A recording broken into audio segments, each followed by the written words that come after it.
Hello guys. So ngayon ay anong oras na pa? 11:25.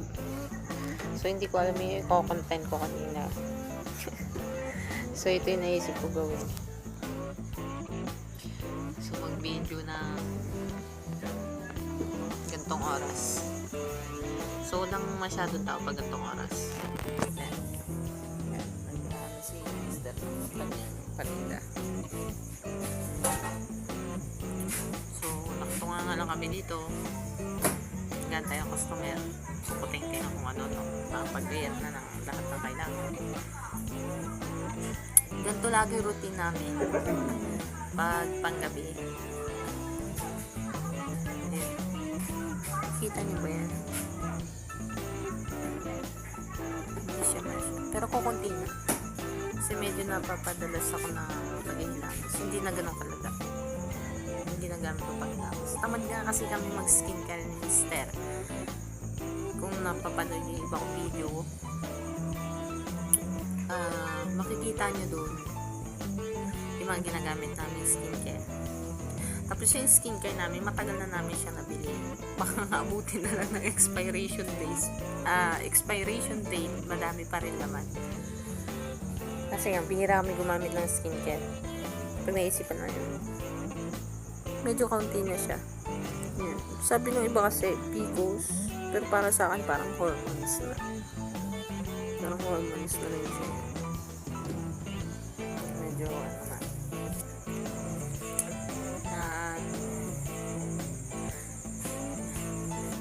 Bigot na. Balbon kasi ako. Balbon ako. Hindi yan basta. Peklat yun nung pagkabata ko kasama yun. Kita niyo yun.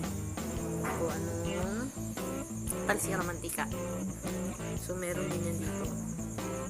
That time. Kaya ngayon parang ang hirap niyang balikan ng tubo ng buhok.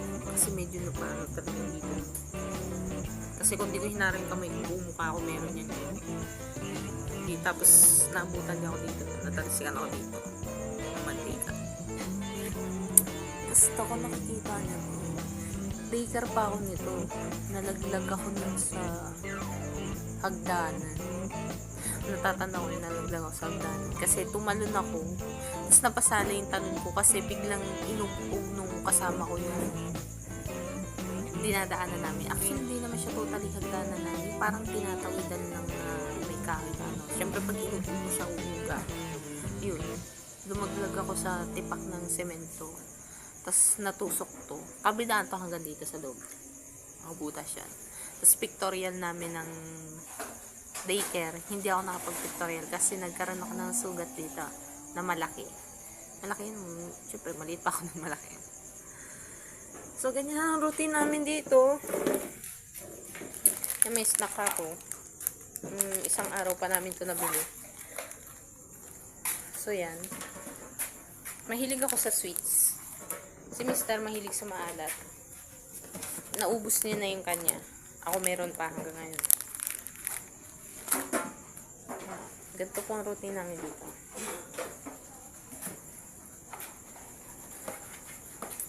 Yan. Pag hindi kami nagkalikot ng kung ano-ano, aantukin kami.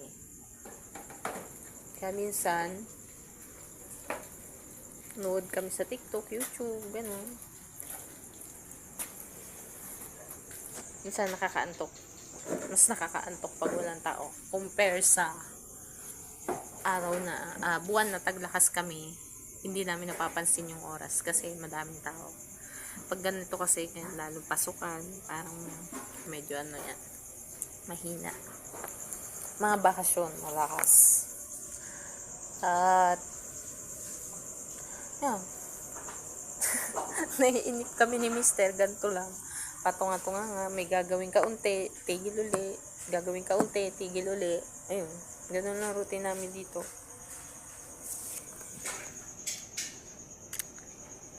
Yan ang routine namin.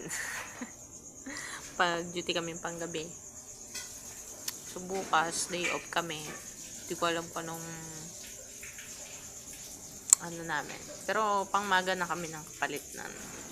Sabi ko nga dun sa mga nakaraang kong video, 2 weeks kami pang gabi, tapos 1 week kami pang umaga. So, depende sa magiging schedule ni bossing sa ngayon. Ayun siya. Natutuyo na yung iba. Ayan. Medyo sinisipag akong magkilamos ngayon. Pero tuwing ano lang tuwing pagpapasok na, saka lang ako kapagilamos. Kasi pag out, uuwi ako ng bahay, hindi ko na nagagawa. Although maganda yung mga effect ng product na ginagamit namin, kahit hindi namin sila kinukontinue gamitin. Si Mister, ang naiwan na lang halos sa mukha niya, yung pinaganuhan ng mga pimples, which is nagkakaroon yung lubog-lubog, yung tawag dun. Pero medyo naglight na yung mukha niya. Tapos magkaroon man siya ng pimples, hindi na talaga halos pulpak yung mukha niya. At the same time, yung mga blackheads niya, hindi na ganun kalala. Partida, hindi pa kami madalas gumamit ng skincare. Ilang buwan na sa amin yung skincare, hindi pa rin ubos. Kasi minsan pag out namin, pagod na, ang ginagawa na lang namin, bihis lang minsan, diretso tulog na. Ano lang, nagte-take lang ng vitamins, tulog na. Ayan. I-reveal ko din sa inyo yung mga ginagamit namin pagdating ng tamang panahon. Kikita niyo ba yung bigote ko? Diba? Mabalbon po kasi ako. Sadya yan sa akin. Nakikita niyo rin yung kilay ko. Sa lubong yan. Makapal yung kilay ko na yan. Actually, mas makapal yan noon. Numipis lang siya nung lagi siyang naaahit. Kasi nung nagpa-pageant ako, dito yan. Kapal talaga niya hanggang dito. Parang isang ganun yung kilay ko. Isang ganun yan. Isang ganun yun. Isang ganun.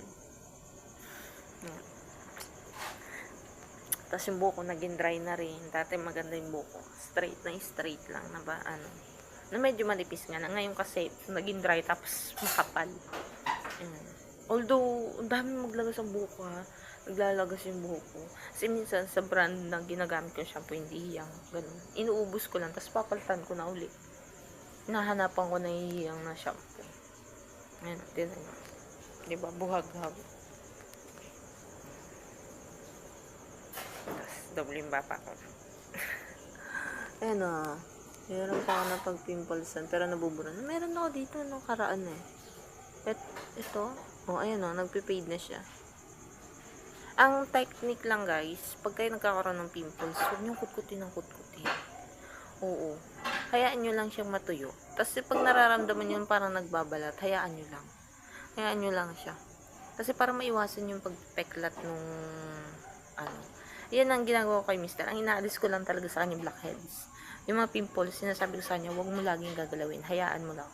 Yun, awan ng Diyos. Medyo na yung mukha niya. Ang na lang talaga is merong lubog-lubog. So, yun muna guys. Naantok na.